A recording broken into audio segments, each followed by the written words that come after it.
अमरीका पाकिस्तान और भारत के दरमियान बामकसद और तामीरी बातचीत में मुआवनत करे। भारत को ऐसी पॉलिसी से रोका जाए जो खित्ते और दुनिया के लिए अदम इस्तेहकाम का बाइस बने।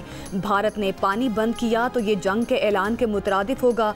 बिलावल भुट्टो का अमरीकी कांग्रेस अरकान से अमन मिशन में पाकिस्तान का साथ देने का मुतालबा। चेयरमैन अमूर खारिजा कमेटी और चेयरमैन झेली कमेटी अमूर खारिजा समेत अहम कांग्रेस अरकान से पाकिस्तानी वफ्द की मुलाकातें। बिलावल भुट्टो ने खबरदार किया है कि भारत मुस्तकबिल के तनाज़े में जौहरी खतरात को बढ़ा रहा है। मुस्तकबिल में किसी इक़दाम का जवाब देने से मुतालिक पाकिस्तान के पास बहुत कम वक्त होगा।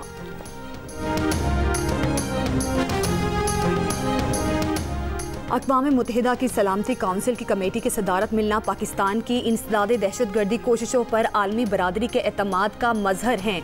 सलामती काउंसिल में तालिबान से मुतालिक पाबंदियों की निगरानी कमेटी की सदारत और इंसदादे दहशतगर्दी कमेटी का नायब चेयरमैन मुकर्रर होने पर दफ्तर खारिजा का रद्द अमल। कहा, पाकिस्तानी कौम की अजीम कुर्बानियों के एतराफ़ के तौर पर ये कामयाबी उनके नाम करते हैं। पाकिस्तान दहशतगर्दी के खात्मे के लिए हर सतह पर पुरअज़्म है। पाकिस्तान UN चार्टर के असूल पर कारबंद है। आलमी अमन के लिए शिराकत जारी रखेंगे।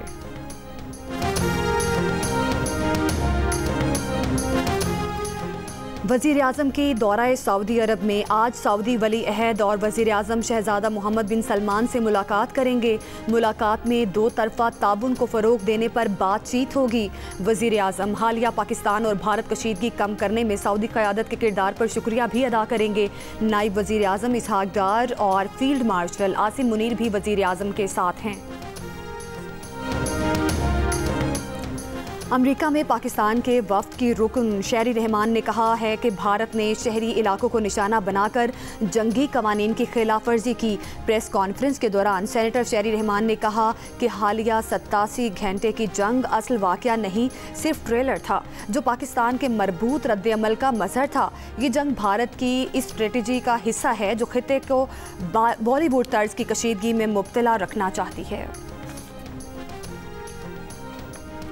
वज़ारत ख़ारिजा के सीनियर ओहदेदार का कहना है कि भारत के साथ किसी भी दो तरफ़ा मुआहदे को ख़त्म करने का कोई बाज़ाब्ता फ़ैसला नहीं हुआ। पाकिस्तान और भारत के दरमियान शिमला मुआहदा 1972 में हुआ था।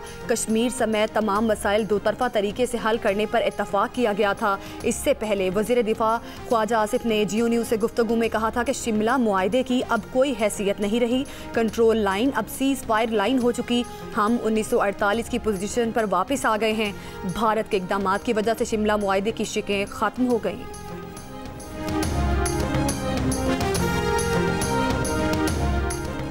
बजट में हुकूमत के साथ ताबून कर रहे हैं। हम मुल्क की तरक्की के लिए काम कर रहे हैं। चेयरमैन सेनेट यूसुफ रज़ा गिलानी की मीडिया से गुफ्तगू। कहा, आलमी बरादरी ने भारत का बयानिया मुस्तरद किया, हमारे मौक़िफ़ की तायद की। रहनुमा PTI असद कैसर ने कहा है कि सेनेट इंतखाबात का फौरी ऐलान करके खैबर पख्तूनख्वा को इसका हक दिया जाए। सेनेट इंतखाबात में ताख़ीर के लिए हरबे इस्तेमाल किए जा रहे हैं। ईद के बाद हर सूबे में ऑल पार्टीज़ कॉन्फ्रेंस करेंगे। तमाम अपोजिशन जमातों को APC में दावत देंगे।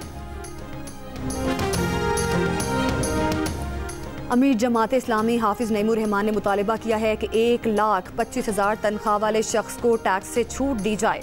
मखसूस तबकों की मारात बढ़ रही हैं, अवाम को कोई रिलीफ नहीं दिया जा रहा।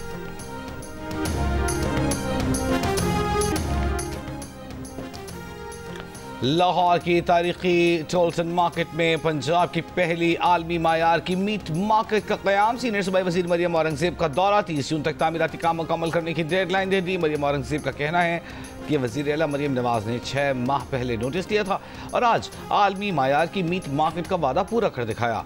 शहरी मार्केट से अब साफ सुथरा और हिफ़्ज़ान सेहत के मुताबिक गोश्त और दीगर अशिया खरीद सकेंगे। मुल्हिका गंदे नाले को ढक कर बदबू का खात्मा कर दिया गया है।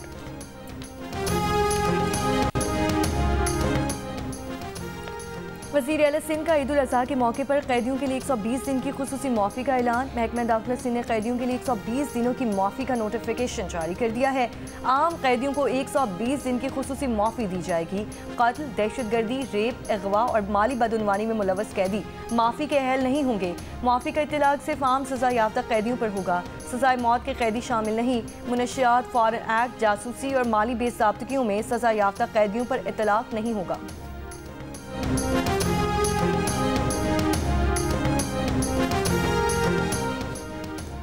रहनुमा PTI असद कैसर ने कहा है कि सेनेट इंतखाबात का फौरी ऐलान करके खैबर पख्तूनख्वा को उसका हक दिया जाए। सेनेट इंतखाबात में ताखीर के लिए हरबे इस्तेमाल किए जा रहे हैं। ईद के बाद हर सूबे में ऑल पार्टीज कॉन्फ्रेंस करेंगे।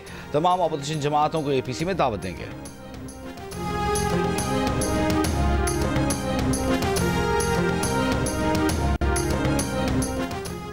गजा में इमदादी मरकज पर फायरिंग, दर्जनों फलस्तीनी शहीद। अमरीकी नशरियाती इदारे की तहकीकाती रिपोर्ट के मुताबिक जनूबी गजा के इलाके रफा में इतवार को इमदादी मरकज के करीब फलस्तीनी शहरियों पर फायरिंग इसराइली फौज ने की, जिसमें कम अज़ कम 31 फलस्तीनी शहीद और दर्जनों जख्मी हुए। यानी शाहिदीन और जख्मियों ने बताया कि इसराइली टैंकों से इस वक्त मुसलसल फायरिंग की गई, जब हज़ारों भूखे फलस्तीनी इमदाद के लिए जमा थे। वीडियोज़ और माहिरीन की तज्ज़ियाती रिपोर्ट्स के मुताबिक गोलियों का तसलसल, आवाज़ें और बरामदशुदा गोलियां इसराइली फ़ौज की मशीन गन से मुताबिकत रखती हैं। इसराइली फ़ौज ने पहले इनकार किया, मगर बाद में एतराफ़ किया कि मुश्तबा अफराद पर 1 किलोमीटर दूर से वार्निंग शॉट्स किए गए थे। फुटेज में इमदाद लेने वाले शहरियों पर ट्रेसर गोलियों की बारिश भी देखी गई। नसर अस्पताल के डॉक्टर्स ने बताया कि बेशतर गोलियां सर और सीने में लगी थी। ऑस्ट्रेलवी डॉक्टर अहमद अबू सुवैद ने बताया कि बच्चे, बूढ़े सब शदीद जख्मी थे। ज़्यादातर को सर में गोलियां मारी गई थीं।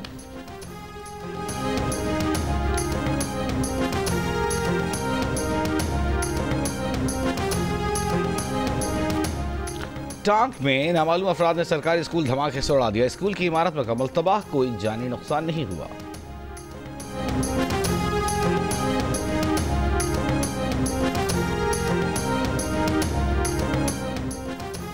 बनू में नामालूम अफराद ने फायरिंग करके वकील को कत्ल कर दिया। पुलिस के मुताबिक तुफैल एडवोकेट नज़म बाजार से मोटरसाइकिल पर सौदा खरीदने के बाद अपने घर बोझा खेल जा रहे थे कि पहले से ताक में मोटरसाइकिल पर बैठे मुलजिमान ने उन पर फायरिंग कर दी।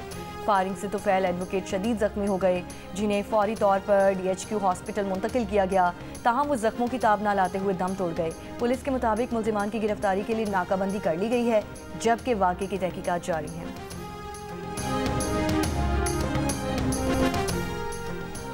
गजा तक फौरी, आज़ाद और गैर मशरूत तौर पर बैनुल-अक़वामी मीडिया की रसाई दी जाए। गजा के महसूर इलाकों से रिपोर्टिंग करने वाले सहाफ़ियों का तहफ़्फ़ुज़ यकीनी बनाया जाए। सहाफ़ियों की आलमी तंजीमों का मुतालबा। Reporters without borders, committee to protect journalist समेत मीडिया और आज़ादी सहाफ़त की 100 से ज़्यादा तंजीमों ने खुले ख़त में कहा है कि इसराइली हुक्काम ने 20 माह से आलमी सहाफ़ियों के गजा में दाखिले पर पाबंदी आयद कर रखी है। इसराइली हमलों में अब तक तकरीबन 200 सहाफ़ी मारे जा चुके हैं, बहुत से ज़ख्मी हैं। गजा के मुकामी सहाफ़ियों को फाकाकुशी, बेघरी का सामना और जान के ख़तरात लाहक हैं। ये प्रेस की आज़ादी और मालूमात के हक़ पर बराह रास्त हमला है। आलमी रहनुमा, हुकूमतें और इदारे गजा में आलमी सहाफ़ियों की रसाई, आज़ादाना रिपोर्टिंग करने की इजाज़त और इंसानी इमदाद की रसाई यकीनी बनाने के लिए इक़दामात करें।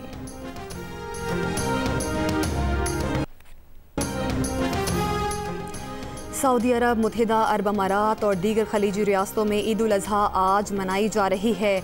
मस्जिदुल हराम मक्का मुकरमा और मस्जिदुल नबवी मदीना मुनव्वरा में नमाज ईद के बड़े इज्तिमात, पाकिस्तानियों समेत लाखों अफराद की शिरकत।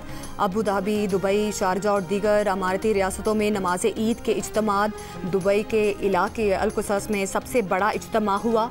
मकबूजा बैतुल मुक़द्दस में भी नमाज ईद का बड़ा इज्तिमा, हज़ारों फ़लस्तीनियों ने नमाज अदा की। पाकिस्तान में बोहरा बरादरी आज ईद उल अज़हा मना रही है। कराची के इलाकों सदर, पाकिस्तान चौक और हैदरी में नमाज ईद के इज्तिमात। पेशावर में मुकीम अफ़गान मुहाजिरीन भी आज ईद मना रहे हैं। पाकिस्तान भर में ईद उल अज़हा कल मनाई जाएगी। सुन्नत इब्राहिमी की इदायगी के लिए जानवरों की कुर्बानी की जाएगी। और ईद सर पर आ गई, कुर्बानी का जानवर खरीदने के लिए वक्त कम रह गया। खरीदारों की मंडी की दौड़े, मुनासिब कीमत में तगड़े बैल और खूबसूरत बकरे की तलाश जोर पकड़ गई। कराची की मंडी में भी जानवर बहुत, खरीदार कम। मुजफ्फरगढ़ में शेरू और तूफान नामी 2 ऊँटों और बबरा नामी बैल की धूम, छुरियों और बुगदे का कारोबार चमक उठा। बारबेक्यू के लिए सीखों और अंगीठियों की खरीदारी भी तेज़ हो गई। चमन में गोश्त को टुकड़ों में तकसीम करने के लिए इस्तेमाल होने वाली मड्ढी की मांग में इजाफा।